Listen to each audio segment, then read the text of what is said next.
wabarakatuh. Welcome back to my channel bareng dari Trisik di sini.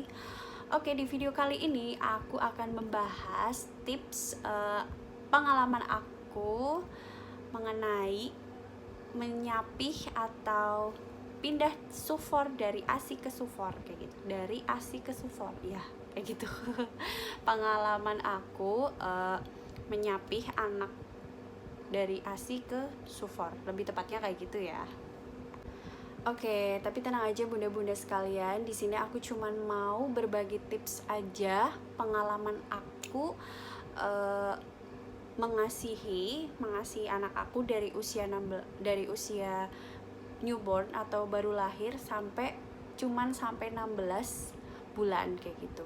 Oh iya, sebenarnya kenapa sih kok baru 16 bulan aku memutuskan untuk menyapih anak aku kayak gitu. Karena itu sebenarnya berat banget ya, terpaksa banget. Kenapa? Karena aku juga lagi hamil lagi, jadi harus terpaksa banget anak aku disapih kayak gitu. Ya pasti bunda-bunda sekalian di sini juga ngalamin hal yang sama. Bener-bener itu tuh dilema banget, bener-bener bikin stres juga, bener-bener tantangan banget karena nggak mudah sama sekali.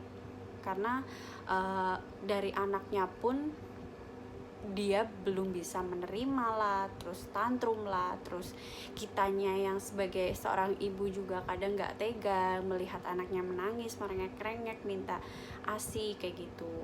Nah, ini poin penting banget buat bunda-bunda sekalian. Tips untuk mengasihi sufor ke anak itu kuncinya satu, kita harus bener-bener tega kayak gitu. Tega bukan berarti kita jahat atau apa ya bun, tapi tega di sini tuh kita harus lapang kayak gitu. Kita harus bener-bener kuat. Mental kita tuh harus siap kayak gitu, siap untuk menghadapi situasi anak yang tantrum lah, nangis lah, nggak tega lah kayak gitu. Dan nggak teganya ini tuh kita harus bener-bener dibuang kayak gitu. Karena kan memang untuk kunci dari kasih sufor dari ASI itu bener-bener sedih ya kan. Kita juga sebagai seorang ibu tuh sedih banget kayak gitu. Bukan cuma anaknya aja yang sedih, tapi saya juga pun ngerasain nangis waktu saya pertama mencoba untuk kasih dia sufor, terus saya lebih dibatasin untuk ASInya kayak gitu. Karena tips yang paling poin penting itu kita harus tega kayak gitu. Kita harus mengurangin mengasihi ASI ke anak kita kayak gitu. Terus tips yang kedua, kita harus batasin volume menyusui anak kita kayak gitu. Jadi yang biasanya anak mungkin di siang hari itu menyusu 1-2 kali, kita batasin aja cukup 1 kali di siang hari kayak gitu. Ya mungkin memang anak kadang nangis kayak gitu, terus minta susu lah, itu apalah gitu. Tapi kita mencoba untuk tetap konsisten sama apa tujuan kita kayak gitu. Saya pun sama, waktu pas anak saya biasanya menyusu, terus tiba-tiba siangnya itu menyusunya dibatasin kayak gitu, anak aku ya tantrum sama kayak gitu, nangis lah, yang drama lah, apa segala macem gitu. Tapi di sini tuh udah ada komitmen diri sendiri gitu, aku harus bisa kasih anak aku susu formula kayak gitu. Karena kan kalau ditunda-tunda pun ujung-ujungnya kasihan kayak gitu. Karena kondisi aku yang bener-bener kepepet hamil lagi, harus tega kayak gitu. Itu tuh bener-bener kesiapan yang bener-bener super duper harus siap kayak gitu. Siap nggak siap kayak gitu.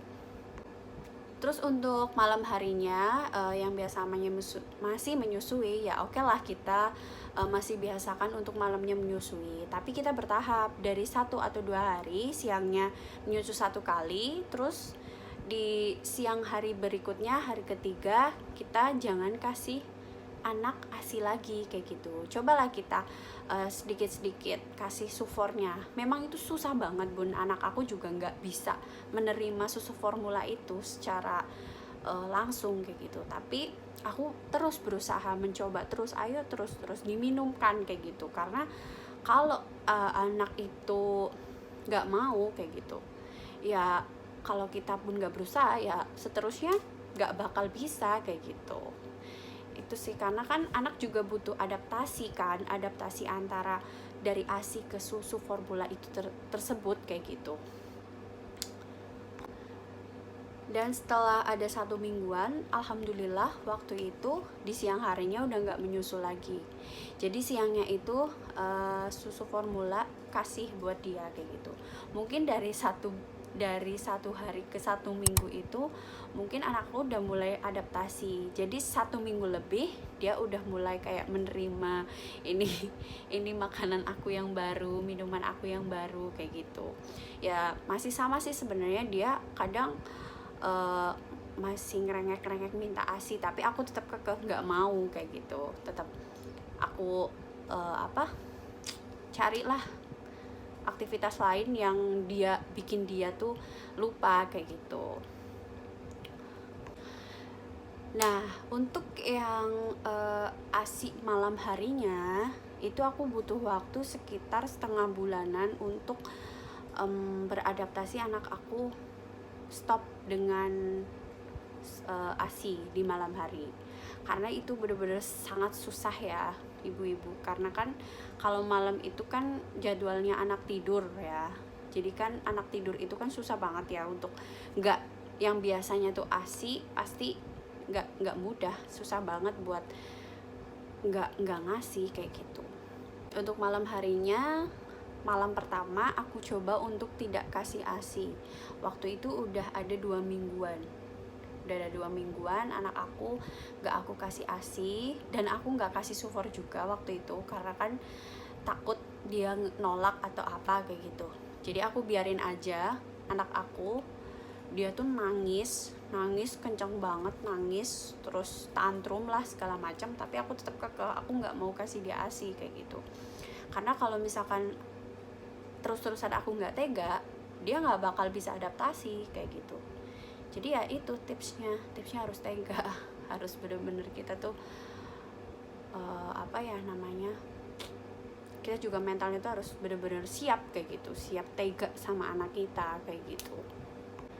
Dan alhamdulillah dari hari pertama, hari kedua, hari ketiganya itu udah ada peningkatan. Jadi yang tadinya aku nggak kasih ASI, yang dianya tantrum, dan akhirnya hari ketiganya dia udah mulai kayak nyerah kayak gitu, kayak capek kayak gitu. Ya mungkin itu ya keistimewaan anak aku yang mudah adaptasi kayak gitu, adaptasi dari ASI ke sufor kayak gitu. Mungkin Allah juga kasih kemudahan, karena kan bener-bener terpaksa banget aku melakukan itu, karena kan sebenarnya niat hati itu aku pengen 2 tahun masih ASI, tapi ternyata Allah kasih rezeki lagi, aku hamil lagi anak ketiga kayak gitu.